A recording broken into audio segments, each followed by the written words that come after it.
Hey everyone, and welcome. Today, we're going to follow a river on its final, really dramatic journey. We're not talking about the crashing waterfalls and the fast-moving streams of its youth. Nope. We're heading straight for its slow, winding, but incredibly powerful old age as it finally gets ready to meet the sea.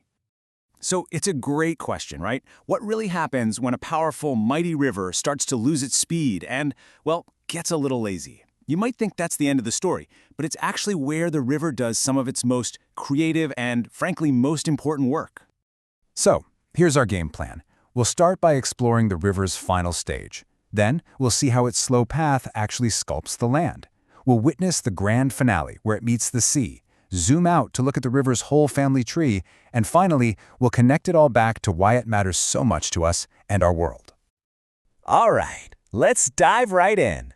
We're now in what geographers call the river's lower course. You can think of it like this. The wild, roaring party that was happening up in the mountains is pretty much over. Now, the river's whole personality is about to change. So what exactly is going on here? Well, for starters, the land is nearly flat, which means the gradient is super gentle and the river's flow becomes really sluggish. But, and this is key, it's bigger than ever before. It's been joined by all its tributaries, so it's carrying a massive volume of water. All that power has nowhere to go down, so it starts pushing outwards, eroding sideways, and carving out a huge, sweeping valley. And that leads us to the most crucial shift of all. Its whole purpose changes. Back in its youth, up in the mountains, a river's job was all about erosion, cutting vertically, carving deep valleys. But down here, in its old age, its main job is the exact opposite. It's deposition. It's all about building the land up, spreading out all the sediment it's been carrying for hundreds of miles. It's officially switched careers, from a carver to a builder. Okay, so if the river is a builder now, what exactly is it building? This slow, winding path is where the river becomes a true master sculptor, shaping the land around it in some pretty fascinating ways. The first and biggest thing it builds is the floodplain. You see, every single time the river floods, it leaves behind a little gift, a fresh layer of super rich sediment called alluvium. Over centuries, these layers build up, creating these vast, flat, and incredibly fertile plains. I mean, this is exactly why ancient civilizations, like the Egyptians, could thrive on the banks of the Nile. And here's something really clever the river does. It basically builds its own flood defenses. As the floodwaters spill over the banks, the heaviest sediment drops out first, right at the edge of the channel. Year after year, flood after flood, this sediment builds up into raised banks we call levees, which help keep the water in its channel. Well, most of the time anyway. Now, this brings us to one of the absolute coolest things a river can create, an oxbow lake. So picture this. The river is snaking through the floodplain in these big, loopy bends called meanders. It keeps eroding the outer banks, which makes the loops get bigger and bigger, and that neck of land between them gets narrower and narrower. Then, one day, a huge flood comes along, and the river takes a shortcut. It just punches right through that narrow neck. Over time, the river dumps sediment and seals off the entrances to the old loop, leaving behind this beautiful crescent-shaped lake, completely separate from the main flow. We have finally arrived at the end of the line. This is it, the grand finale. This is the moment where the river meets the vast open sea and gives up all the land it's been carrying. This is the delta. But here's the thing. Deltas don't just form everywhere. You need the perfect recipe. First, you need a ton of sediment carried from upstream. You also need a calm, sheltered coastline without strong tides or currents that would just wash all that sediment away.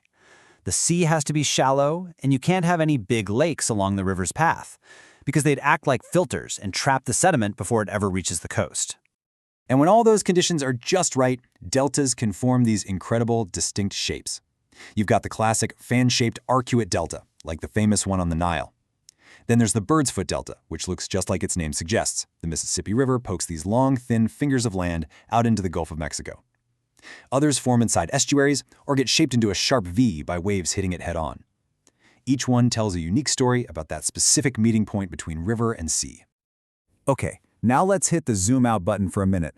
Our river isn't flowing in isolation, right? It's part of a huge system, connected to all of its tributaries. And the way they all link up creates a distinct pattern on the landscape. It's kind of like a family tree that's been etched into the earth. So, the most common pattern you'll see is called dendritic, and honestly, it looks just like the branches of a tree. You have all these smaller tributaries joining the main river at all sorts of different angles. This pattern usually forms when the rock underneath is all pretty much the same type, so the water is just free to find the easiest path downhill without any obstacles. A trellised pattern, on the other hand, is much more organized, almost geometric. This happens when the river system flows over alternating bands of hard and soft rock. The main channels cut through the tough rock, while the tributaries easily carve out the softer rock, making them join the main river at almost perfect right angles. It really does look like a garden trellis laid out on the land. And then you've got the radial pattern. This one's easy to spot. It happens when you have a big central high point, like a volcano or a domed mountain. All the streams and rivers flow outwards from that single peak, in every direction, just like the spokes on a bicycle wheel. It's a dead giveaway about the geology underneath. So far, we spent all this time looking at how a river shapes the land. For this last part of our journey, let's look at the flip side of that coin, the truly profound way these very same processes have ended up shaping us. Rivers aren't just squiggly lines on a map. They are, quite literally, lifelines. The food we eat grows in those incredibly fertile floodplains we talked about. The water that comes out of our taps and the hydroelectric power that lights our homes often comes from them. They were the original highways for trade and transport, and they still often serve as the political boundaries that define where one country ends and another begins. This quote really says it all, doesn't it?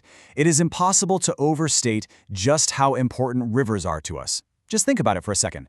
From the very first cities on the Nile and the Tigris, all the way to modern megacities like London on the Thames, rivers have always been the foundation.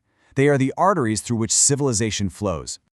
And so our journey down the river ends with a really crucial question for all of us. For thousands of years, rivers have shaped our world with their immense natural power. But today, with our dams, our pollution, our ever-increasing demand for water, we now have the power to shape